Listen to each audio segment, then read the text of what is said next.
이건 다 한국 때문이야.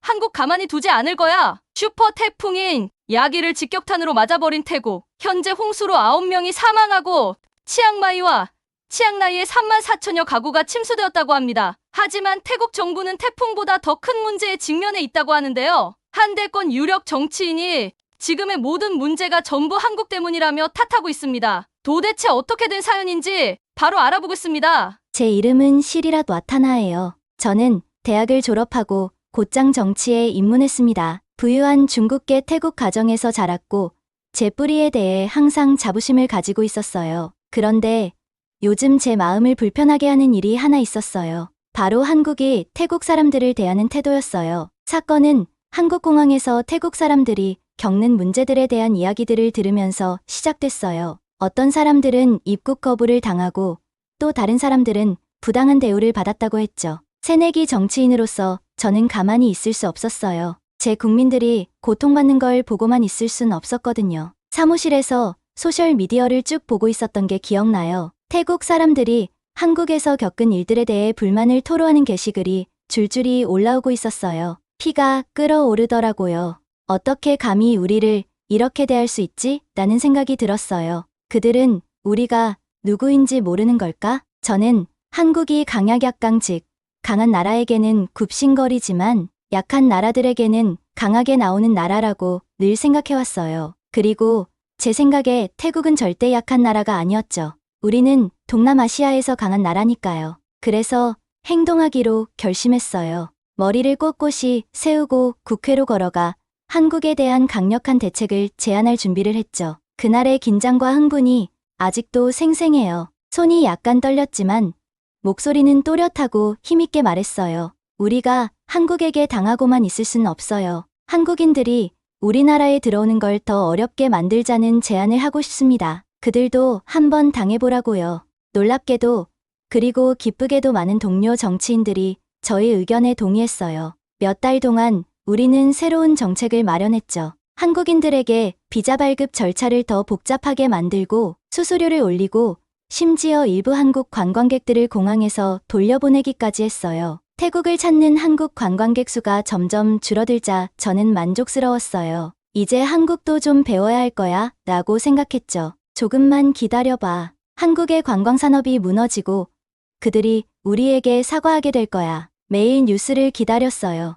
한국 경제가 타격을 입었다는 소식이 나오길 바랐어요. 그들의 정부 관계자들이 문제를 해결하려고 안간힘을 쓰는 모습을 상상했죠. 우리에게 연락해와서 정책을 바꿔달라고 애원할 거라고 생각했어요. 하지만 몇 주가 지나면서 이상한 일이 벌어지기 시작했어요. 한국의 경제 위기에 대한 뉴스는커녕 오히려 태국 내 문제들이 들리기 시작했어요. 처음에는 그냥 작은 문제라고 넘겼어요. 우리가 이겨낼 수 있어 라고 생각했죠. 그러던 어느 날 방콕 거리를 걷고 있었는데 뭔가 이상한 느낌이 들었어요. 거리가 평소보다 한산했거든요. 항상 관광객들로 북적이던 가게들이 폐업이라는 안내문을 걸어두었어요. 불안한 마음이 들었죠. 그날 저녁 친구 릴리를 만났어요. 릴리는 방콕에서 여러 레스토랑을 운영하는데 그중 몇 곳은 한국 음식점이었어요. 릴리의 얼굴에는 걱정스러운 표정이 가득했어요. 시리랏, 우리 큰 실수한 것 같아. 저는 심장이 두근거리며 앞으로 몸을 기울였어요. 무슨 소리야? 라고 물었죠. 릴리는 한숨을 쉬며 말했어요. 우리가 한국에 대한 새로운 정책을 만든 게 그들보다 우리에게 더 큰 피해를 주고 있어. 내 레스토랑들이 힘들어지고 있어. 그리고 나만 그런 게 아니야. 태국 전역의 사업들이 어려움을 겪고 있어. 저는 믿을 수 없다는 듯 고개를 저었어요. 말도 안 돼. 한국이 우리보다 우리를 더 필요로 하는 거 아니었어? 릴리는 슬픈 미소를 지었어요. 그 반대일지도 몰라. 시리랏, 우리 경제는 관광업에 많이 의존하고 있어. 그리고 한국인 관광객들은 우리나라에서 가장 많이 쓰는 사람들이야. 릴리의 말을 듣고 나니 차가운 무언가가 제 속에 가라앉는 느낌이었어요. 제가 큰 실수를 저지른 걸까? 내가 보호하려던 국민들에게 오히려 피해를 준 걸까? 그날 밤 잠을 이룰 수가 없었어요. 이리저리 뒤척이며 마음이 복잡했죠. 나는 확신에 차서 옳은 일을 하고 있다고 생각했는데 만약 내가 틀렸다면 분노와 자부심에 휩싸여 우리나라를 위험한 길로 이끌었던 건 아닐까? 잠에 들기 직전 하나의 생각만이 제 머릿속을 맴돌았어요. 내가 무슨 짓을 한 거지?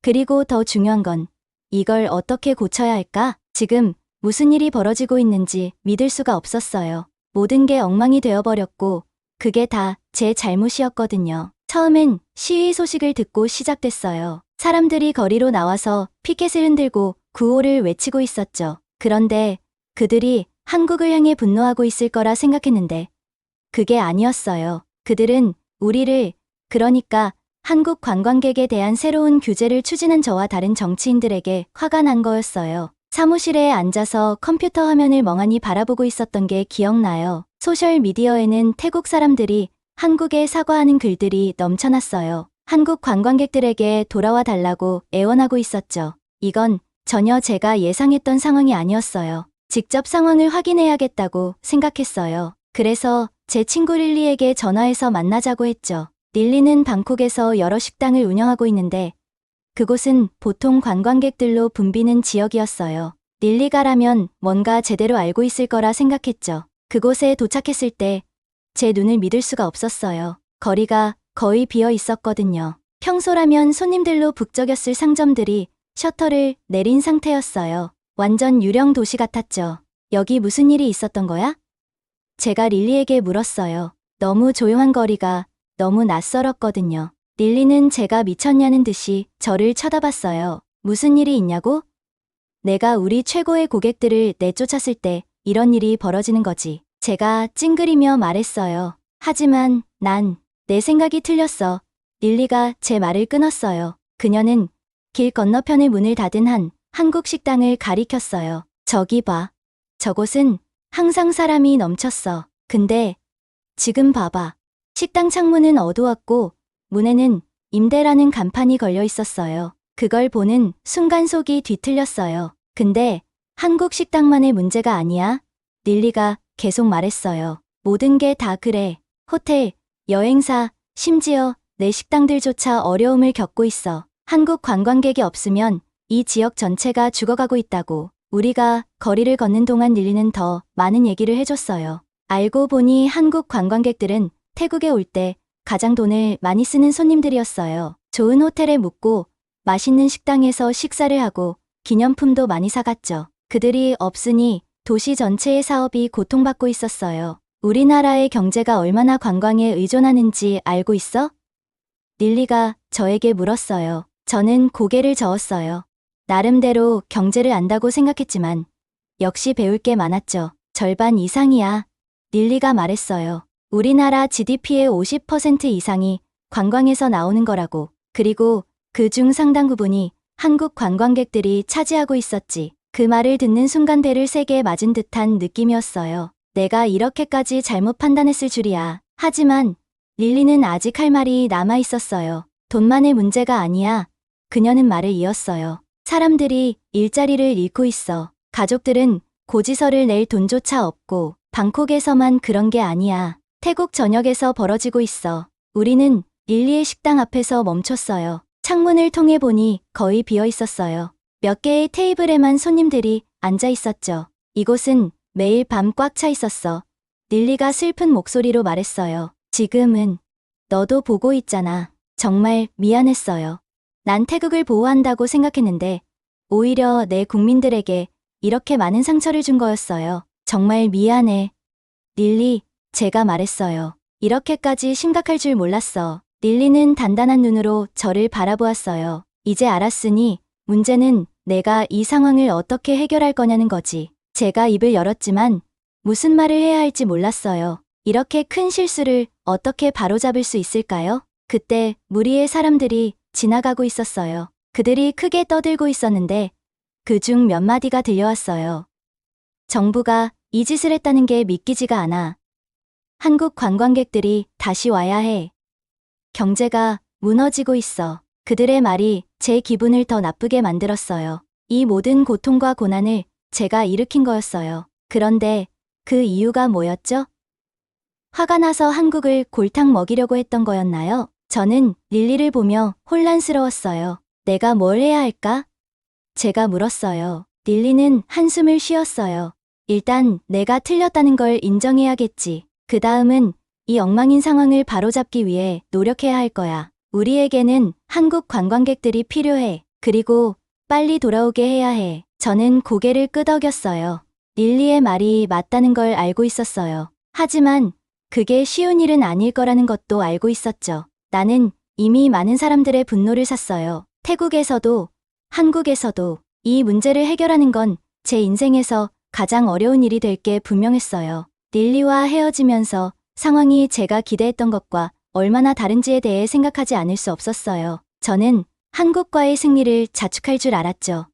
그런데 오히려 제 경력에서 가장 큰 위기를 맞고 있었어요. 그것도 전적으로 제 잘못으로요. 차로 돌아가는 길에 저는 데운 것들로 머리가 어지러웠어요. 텅 빈 거리, 닫힌 가게들, 릴리의 말, 모든 게 제 머릿속을 휘저었어요. 앞으로 가야 할 길이 길고 험난하다는 걸 알고 있었어요. 하지만 저는 이 상황을 바로잡기 위해 노력해야 했어요. 릴리를 위해, 일자리를 잃은 사람들을 위해, 그리고 태국을 위해서요. 너무 늦지 않기만을 바랐죠.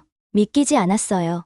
제 친구인 릴리가 제게 태국에서 한국 관광객들이 끊긴 후 얼마나 상황이 악화되었는지 이야기해줬을 때요. 저는 고개를 저으며 그 말을 받아들이고 싶지 않았어요. 설마요.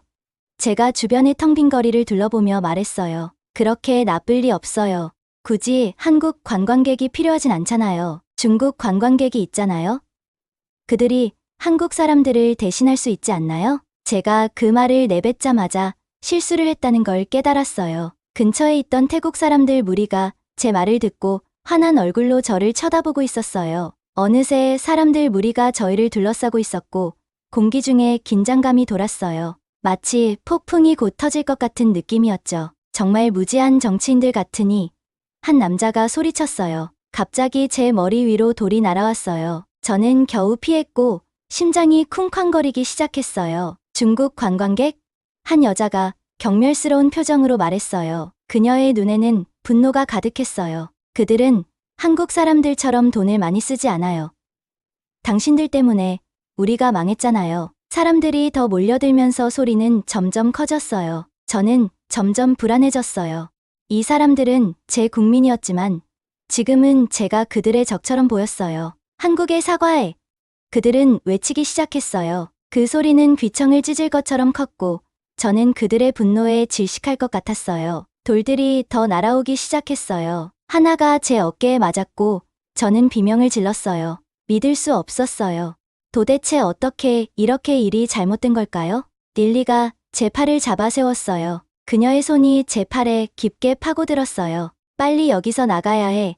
그녀가 군중의 소리를 뚫고 소리쳤어요. 저희는 뛰기 시작했어요. 환한 군중 속을 뚫고 나가려 애썼어요. 사람들은 제 옷을 잡아당기며 저를 멈추려고 했어요. 온갖 욕설과 비난이 사방에서 들렸어요. 숨이 턱까지 차오르며 돌과 환한 손들을 피하면서 달렸어요. 마침내 저희는 열린 문이 보이는 건물을 발견했고 급히 그 안으로 뛰어들어 문을 쾅 닫았어요. 밖에서 들리던 군중들의 소리는 이제 흐릿해졌지만 그들의 분노는 여전히 사그라지지 않았어요. 저는 벽에 기대어 바닥에 주저앉았어요. 숨을 고르려 했지만 온몸이 떨렸어요. 릴리는 창가에 서서 조심스럽게 바깥을 내다보고 있었어요. 당분간은 안전한 것 같아 그녀가 떨리는 목소리로 말했어요. 저는 여전히 상황을 완전히 이해할 수 없었어요. 왜요?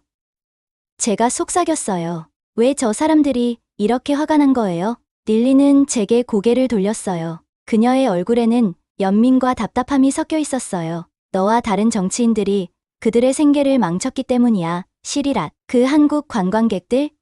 그 사람들이 우리 경제를 살리고 있었어. 그녀는 저에게 다가와 제 옆에 앉았어요. 식당, 호텔, 투어 가이드, 택시 운전사들, 그 많은 사람들이 한국 관광객들에 의지하고 있었어. 그런데 지금은 그들은 아무것도 없잖아. 저는 뭔가 무거운 것이 제 속에 가라앉는 것 같았어요. 제가 정말 이렇게 잘못 생각했던 걸까요? 제 행동이 정말 이렇게 큰 피해를 준 걸까요? 하지만 난 태국을 보호한다고 생각했는데 제가 힘없이 말했어요. 나는 한국이 우리를 차별한다고 생각했어. 릴리는 고개를 저었어요. 생각하지 않았던 거야. 시리랏. 넌 소문과 편견에 따라 행동했어. 그리고 지금 그 결과가 이거야. 저희는 잠시 침묵 속에 앉아 있었어요. 상황의 무게가 점점 더 다가왔어요. 밖에서는 여전히 군중들의 분노에 찬 목소리가 들렸어요. 그들은 제 사임을 요구하며 제가 한 일에 대한 처벌을 원했어요. 어떻게 해야 할까? 저는 그 어느 때보다 혼란스럽고 두려웠어요. 릴리는 일어나 옷을 털어냈어요. 우선 너를 안전한 곳으로 데려가야겠지. 그 후엔 내가 이 사태를 어떻게 해결할지 고민해야 할 거야. 저희가 조심스럽게 건물을 나와 릴리의 차로 향할 때 저는 제가 모든 것을 얼마나 잘못 판단했는지 생각을 멈출 수 없었어요. 저는 똑똑하고 애국적이라고 생각했어요. 하지만 현실은 제가 무지하고 오만했다는 거였어요. 집으로 가는 길은 침묵 속에 흘러갔어요. 저는 창밖을 내다보며 제가 사랑하는 방콕을 새로운 시각으로 바라봤어요. 빈 호텔들, 닫힌 가게들, 걱정스러운 표정의 사람들, 이 모든 것이 저와 다른 정치인들 때문이었어요. 집에 도착하자 릴리는 차에서 내리기 전에 저를 바라보며 말했어요. 시리랏, 넌 이 일을 바로잡아야 해. 우리 모두를 위해서. 저는 고개를 끄덕였어요. 말이 나오지 않았어요. 릴리가 떠나는 것을 지켜보면서 제 인생이 영원히 바뀌었다는 것을 알았어요. 자신감 넘치고 자부심에 찼던 정치인 시리랏은 사라졌어요. 이제 남은 건 자신이 저지른 일의 결과를 마주해야 하는 사람이었어요. 집으로 들어가며 머릿속이 복잡했어요. 이 일을 어떻게 해결할 수 있을까? 어떻게 하면 이 모든 걸 바로잡을 수 있을까? 한 가지는 확실했어요. 저는 한국에 대해 그리고 지금 무슨 일이 벌어지고 있는지 제대로 알아야 했어요. 그리고 너무 늦기 전에 한국 관광객들을 다시 데려올 방법을 찾아야 했어요. 저는 제가 얼마나 크게 실수했는지 믿을 수가 없었어요. 화가 난 태국 사람들의 얼굴, 그들의 외침, 그리고 제게 던진 돌들까지 모두 제 머릿속에서 계속해서 재생됐어요. 이 상황을 어떻게든 바로잡아야 했어요. 하지만 방법은 전혀 떠오르지 않았죠. 그러다 갑자기 한 가지 생각이 떠올랐어요. 정말 말도 안 되는 생각이었지만 그때 저는 너무 절박했거든요. 그래서 결심했어요. 제가 직접 한국으로 날아가는 거였어요. 제 계획은 한국 사람들이 저를 나쁘게 대하게 만들고 그걸 휴대폰으로 찍어 태국에 돌아가 모두에게 보여주는 거였어요. 그러면 한국이 인종차별적이라는 걸 증명하고 제 명성을 지킬 수 있을 거라고 생각했어요. 알아요. 좋은 계획이 아니었어요. 하지만 제 정신은 온전하지 않았어요. 무서웠고 창피했어요. 그때는 그게 유일한 방법처럼 보였죠. 한국으로 가는 비행기 안에서 저는 속이 뒤틀렸어요. 태국에서는 제가 중요한 사람이었어요. 저는 정치인이었고 사람들은 저를 존중했어요. 적어도 예전에는요. 하지만 여기서는 그냥 또 다른 태국인 관광객일 뿐이었죠. 저는 한국 공항에서 태국 사람들이 입국을 거부당했다는 이야기를 들었어요. 심지어 태국의 교수님들조차도 훌륭한 직업을 가진 분들이 한국에 못 들어간 경우가 있었죠. 저도 그렇게 되면 어쩌죠? 만약 공항에서 바로 태국으로 돌려보내진다면 저는 정말 바보가 될 거예요. 한국에 가까워질수록 저는 점점 더 불안해졌어요. 손은 땀으로 흥건했고 심장은 미친 듯이 뛰었어요. 온갖 나쁜 일이 떠오르더라고요. 그들이 저를 향해 소리치면 어쩌지? 무례하게 굴면? 몇 시간 동안 저를 기다리게 하고 안 들여보내면? 하지만 우리가 한국에 도착해 입국 심사를 받았을 때 놀라운 일이 일어났어요. 모든 게 너무 쉬웠어요. 정말 쉬웠어요. 여권을 스캔하고 사진을 찍는 기계들이 있었는데 전부 합쳐서 30초도 채 안 걸렸어요. 그게 다였어요. 믿을 수가 없었어요. 태국에서는 훨씬 더 오래 걸리거든요. 손으로 직접 서류를 작성하고 긴 줄에서 기다려야 해요. 그런데 여기서는 너무 빠르고 간단했죠. 인정하기 싫지만 태국의 시스템이 비교될 정도로 느리게 느껴졌어요. 이건 제 계획대로 흘러가지 않았어요. 한국이 인종차별적이라는 걸 보여주려면 그들이 좀 더 비효율적이어야 했는데요. 더 노력해야겠다고 결심했어요. 그래서 공항 직원에게 다가가 불평을 늘어놓기 시작했어요. 영어로 된 표지판이 부족하다고 말했어요. 사실 길을 잃은 것도 아닌데 길을 잃었다고 말했죠. 솔직히 말해서 저는 정말 무례하게 굴었어요. 분명히 그녀를 화나게 만들 거라고 확신했죠. 그런데 그녀가 어떻게 반응했는지 아세요? 그녀는 웃으며 제 혼란에 대해 사과했어요. 그리고 직접 저를 데리고 다니면서 제가 놓친 영어 표지판들을 하나하나 다 보여주었어요. 정말 친절하게 말이죠. 제가 아주 재수없게 행동하고 있는데도요. 순간 죄책감이 들었어요. 그리고 좌절했어요. 전혀 계획대로 흘러가지 않았거든요. 공항을 돌아다니며 다음에 뭘 해야 할지 고민했어요. 모든 것이 너무 깨끗하고 현대적이었어요. 화장실도 정말 깔끔했고 로봇들이 바닥을 청소하고 있었어요. 사람들은 모두 친절했고 도움을 주려고 했어요. 제가 상상했던 것과는 완전히 달랐어요. 들었던 이야기들과는 전혀 다른 모습이었죠. 그래서 저는 정말 혹시 제가 한국에 대해 잘못 알고 있었던 건 아닐까 하는 생각이 들기 시작했어요. 저는 이제 정말로 절박했어요. 제 계획은 무너지고 있었고 어떻게든 한국을 나쁘게 보이게 만들어야 했거든요. 그때 한 한국인 학생이 자원봉사자 배지를 차고 있는 게 눈에 들어왔어요. 완벽하다는 생각이 들었죠. 그에게 불만을 제기하고 그의 반응을 녹음하면 되겠다 싶었어요. 휴대폰을 녹음할 준비를 하고 학생에게 다가갔어요. 저기요. 제가 일부러 큰 소리로 말했어요. 화난 척 하면서요. 이 공항 정말 지저분하네요. 쓰레기가 곳곳에 널려 있고, 그런데 왜 당신네 한국인들은 태국 사람들에게 그렇게 무례한 거죠? 차별하고 있잖아요. 저는 그 학생이 화를 내거나 방어적으로 나올 거라고 생각하고 기다렸어요. 그런데 그 학생이 뭐라고 말하기도 전에 옆에 있던 커플이 저를 돌아봤어요. 한국인은 아닌 것 같았고 아마 유럽 관광객인 듯했어요. 남자가 먼저 말했어요. 목소리는 단호했고 눈빛은 차가웠어요. 우리 한국과 태국 간에 무슨 일이 벌어지고 있는지 알아요. 이번 일은 명백히 태국이 잘못한 거죠. 얼굴이 화끈거렸어요.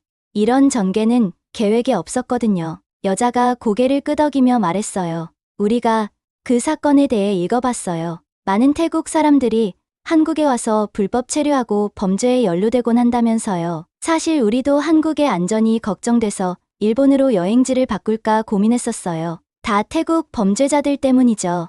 이 사람들이 저보다 더 상황을 잘 알고 있다는 사실이 믿기지 않았어요. 게다가 그들은 한국 편에 서 있다니요? 저는 다시 한국인 학생에게 돌아섰어요. 그가 뭐라고 말할지 기다렸는데 그의 첫 마디에서 제가 큰 실수를 했다는 걸 깨달았어요. 그의 영어는 제 것보다 훨씬 유창했어요. 그리고 제가 소리친 것에도 불구하고 그는 아주 침착하고 공손했어요. 불편을 끼쳐드려 죄송합니다. 그가 작은 고개를 숙이며 말했어요. 하지만 약간 오해가 있는 것 같아요.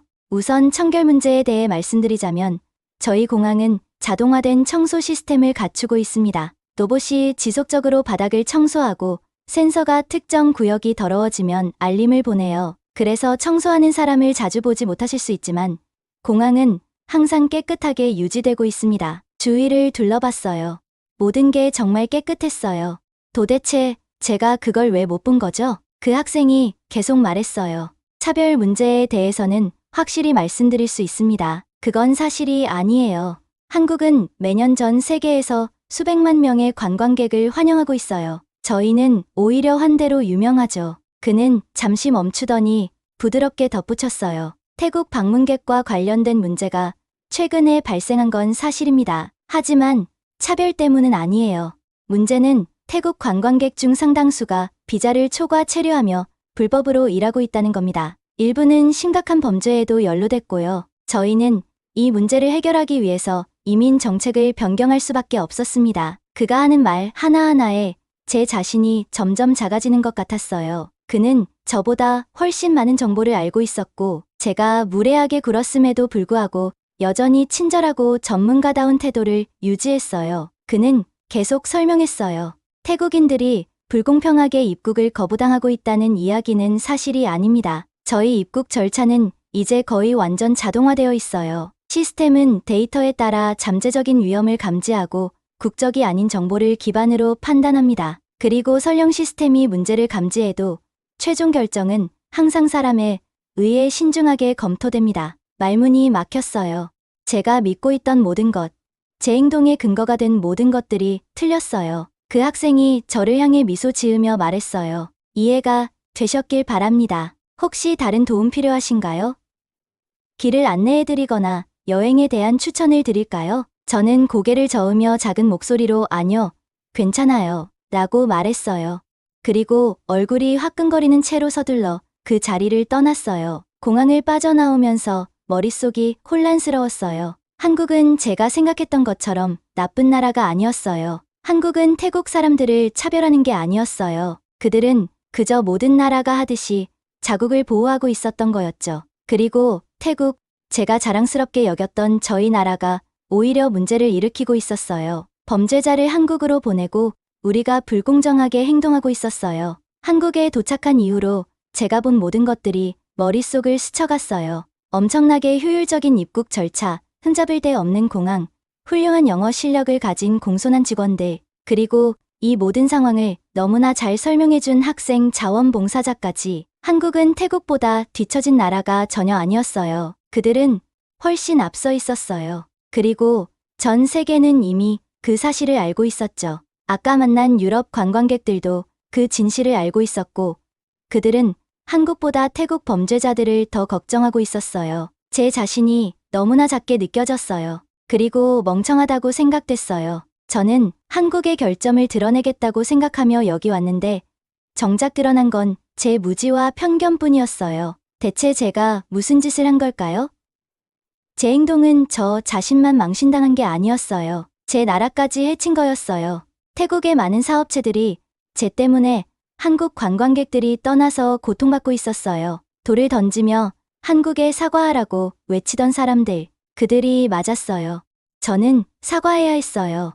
하지만 제가 저지른 피해를 어떻게 만회할 수 있을까요? 더 이상 여기 있을 수 없었어요. 더 많은 한국인들과 마주할 용기가 없었거든요. 만나는 사람마다 제가 얼마나 틀렸는지 증명해 보였으니까요. 이제 집에 돌아가서 제가 저지른 일에 대한 책임을 져야겠다고 생각했어요. 출구를 향해 걸어가며 표를 파는 카운터를 찾고 있는데 문득 거울에 비친 제 모습이 보였어요. 제가 거의 알아볼 수 없었어요. 한국에 도착했을 때의 자신만만한 정치인은 온데간데 없고 대신 세계관이 산산이 부서진 겸손하고 불안에 떨고 있는 여자가 그곳에 있었어요. 깊은 숨을 들이마셨어요. 이건 정말 힘든 일이 될 거예요. 하지만 제가 저지른 실수를 바로잡아야 했어요. 이제 집에 가서 진실을 마주할 시간이었어요. 비행기가 한국을 떠나자마자 눈물이 멈추질 않았어요. 창밖을 바라보며 제가 본 것들과 배운 것들로 머리가 어지러웠죠. 한국에 오기 전에는 제가 똑똑하고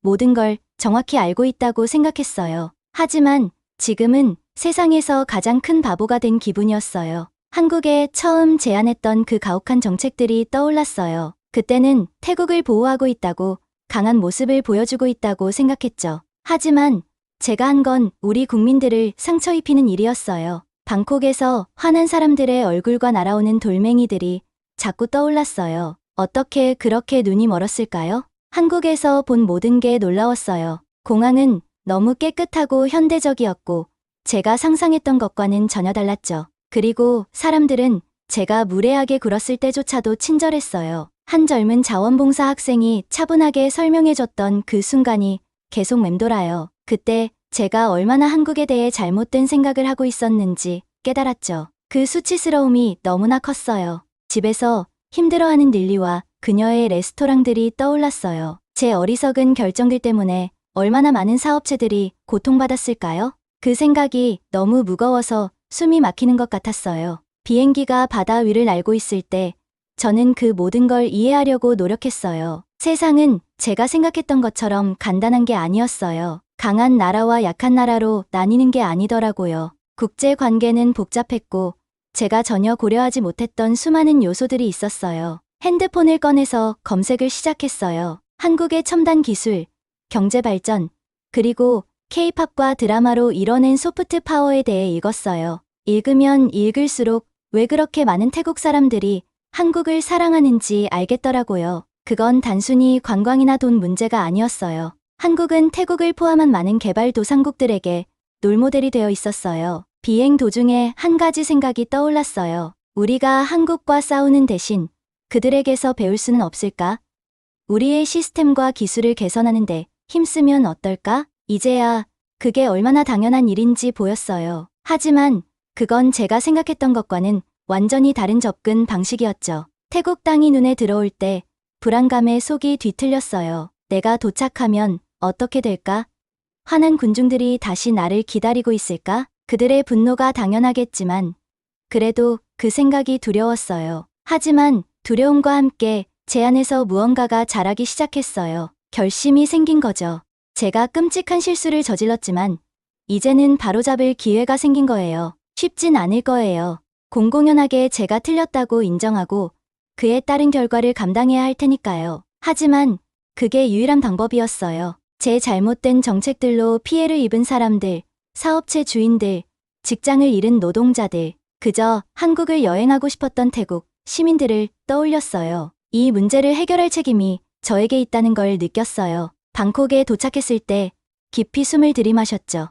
예전에 제가 오만하고 편견에 가득 차 모든 걸 안다고 확신하던 그 사람은 이제 없었어요. 대신 더 겸손하고 지혜로운 사람이 됐죠. 진정한 강함은 실수를 인정하고 그걸 고치기 위해 노력하는 데서 온다는 걸 깨달은 사람이요. 비행기에서 내리자마자 다리가 떨렸지만 결심은 단단했어요. 무슨 일이 일어날지는 모르겠지만 해야 할 일은 확실했어요. 곧바로 언론에 가서 제가 잘못한 모든 걸 인정할 거예요. 한국과의 관계를 회복할 새로운 정책들을 제안할 거예요. 그리고 가장 중요한 건 상처 입은 태국 사람들의 목소리에 귀 기울이고 그들의 신뢰를 되찾기 위해 열심히 노력할 거예요. 익숙한 방콕 공항을 걸으며 모든 게 달라 보였어요. 한국에서 본 것처럼 더 효율적으로 만들 수 있는 부분들이 보였어요. 하지만 동시에 제 고향의 고유한 아름다움과 그 어떤 나라와도 비교할 수 없는 태국 사람들의 따뜻함도 보였죠. 처음으로 진정한 애국심을 느꼈어요. 전에 가졌던 얕고 공격적인 민족주의가 아니라 나라에 대한 깊은 사랑과 발전시키고 싶은 열망이었어요. 태국이 세계 무대에서 당당히 설 수 있길 바랐어요. 다른 나라들을 깎아내리며가 아니라 우리 스스로를 성장시킴으로써요. 뜨거운 방콕 햇살 아래 공항을 나서니 기자들이 카메라를 들고 기다리고 있었어요. 저는 다시 한번 깊이 숨을 들이쉬고 어깨를 펴고 그들 쪽으로 걸어갔어요. 이제 잘못을 인정하고 바로잡아야 할 시간이었어요. 입을 열기 전에 저 자신과 제 나라에 이렇게 다짐했어요. 앞으로 내리는 모든 결정은 태국과 그 국민들을 위한 것이어야 한다고요. 더는 오만함이나 편견 없이 정직한 노력과 다른 나라들에게서 배우려는 자세로요. 앞으로의 길이 길고 험난하겠지만 처음으로 그 길을 똑바로 마주할 준비가 됐다고 느꼈어요.